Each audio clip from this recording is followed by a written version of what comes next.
राज्य सरकारनं प्रभाग रचनेबाबत सूचना दिल्यानंतर दुसऱ्याच दिवसापासून नागपूर महानगरपालिकेनं या दिशेनं काम सुरू केलं आहे। प्रभाग रचनेसाठी स्थापन करण्यात येणाऱ्या समितीचा मसुदा तयार करण्यात आला आहे आणि मनपा आयुक्त या आठवड्यात या समितीची बैठक घेतील। सरकारनं 4 प्रभाग सदस्य प्रभाग पद्धतीद्वारे निवडणुका घेण्याचा निर्णय घेतलाय, त्यामुळे महानगरपालिकेचं काम थोडं कमी होणार आहे। 2017 मध्ये नागपूर महानगरपालिकेची निवडणूक 2011च्या लोकसंख्या आणि सदस्य प्रभाग पद्धतीच्या आधारे घेण्यात आली होती,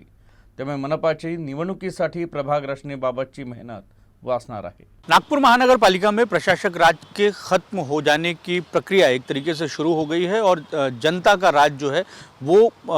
एक बार फिर से लागू होने की प्रक्रिया शुरू हो गई है। आप देख सकते हैं कि मेरे ठीक पीछे ये नागपुर महानगर पालिका का मुख्यालय है। ये जो इमारत है, इसी इमारत में सारे जो पदाधिकारी हैं वो बैठते हैं, लेकिन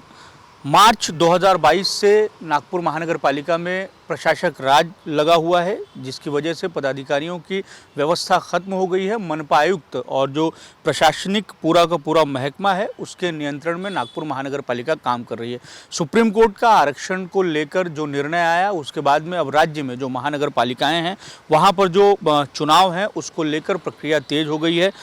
मंगलवार को ही राज्य सरकार ने इस संबंध में जो गाइडलाइन है वो जारी की है और ख़ास बात यह है कि नागपुर महानगर पालिका ने इस गाइडलाइन के जारी होने के अगले दिन से ही चुनाव कराए जाने की प्रक्रिया को शुरू कर दिया है। मनपा आयुक्त की अध्यक्षता में जो समिति है वो गठित कर ली गई है और जो जानकारी निकलकर सामने आई है कि आयुक्त खुद ये जो पूरी की पूरी चुनाव की प्रक्रिया है उसको लेकर बहुत ज़्यादा संजीदा दिखाई दे रहे हैं और जल्द ही जो है वो इस संबंध में इसी हफ्ते जो है वो बैठक लेने वाले हैं। तो नागपुर महानगर पालिका में जो चुनाव आने वाला है या जो होने वाला है और जो गाइडलाइन राज्य सरकार ने जारी की है, चूंकि नागपुर महानगर पालिका अ वर्ग की श्रेणी में है, ऐसे में 4 जो सदस्य हैं उनकी प्रभाग व्यवस्था रहेगी, 4 सदस्यों की प्रभाग पद्धति रहेगी। तो ऐसे में लगभग ये तय है कि 2017 में जिस तरीके से चुनाव प्रक्रिया हुई थी ठीक उसी तरीके से चुनाव प्रक्रिया होगी और जो परिसीमन जो वार्डों का परिसीमन हुआ था वो 2017 के अनुसार ही होगा। तो 2011 की जो जनसंख्या है उसके आधार से 64 से 65 हज़ार जो है वो एक प्रभाग में मतदाता रहेंगे और उत्तर से ये प्रक्रिया शुरू होगी और इस प्रक्रिया के तहत जो है वो प्रभागों का परिसीमन किया जाएगा। तो इस तरीके से जो है वो प्रक्रिया शुरू हो गई है और जो उम्मीद जताई जा रही है कि अक्टूबर के महीने में जो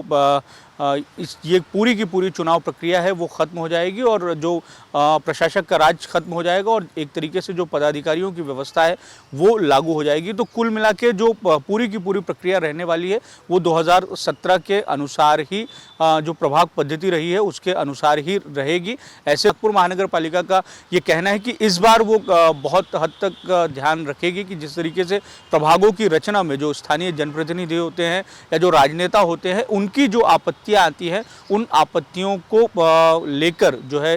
इस बार जो है नागपुर महानगर पालिका उस दृष्टि से काम करे ताकि किसी तरीके की इस प्रभाग पद्धति की रचना को लेकर विवाद ना हो। तो इस तरीके से अब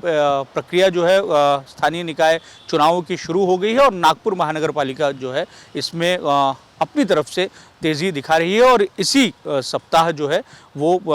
चुनाव प्रक्रिया को लेकर आगे किस तरीके से जाना है उसको लेकर एक बैठक होगी। वीडियो जर्नलिस्ट अतुल गवई के साथ दिव्येश द्विवेदी, यूएसएन न्यूज़, नागपुर।